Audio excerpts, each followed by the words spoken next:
Karong umaabot nga eleksyon, iboto nato pagka konsehal. Konsehal Loloy Timan, number 25 sa balota. Number 25 sa balota.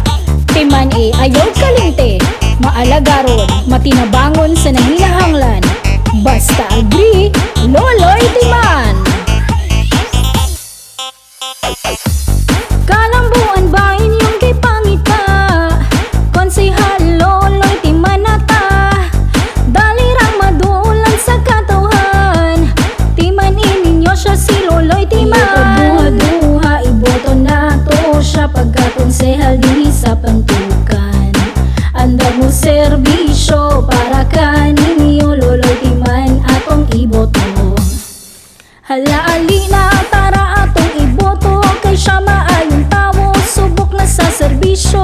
Sa Mayo 12 ayaw ninyong kalimte pagka konsehal, kay konsehal Loloy Timan nata. Karong umaabot nga eleksyon, iboto nato pagka konsehal.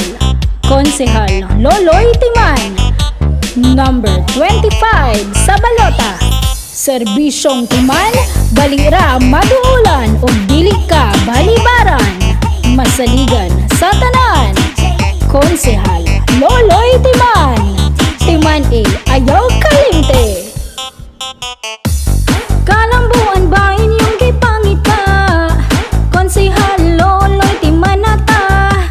Dali ra maduulan sa katawhan.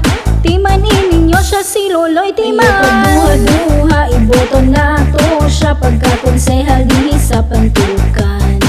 Andam mo serbisyo para kaninyo Loloy Timan atong iboto.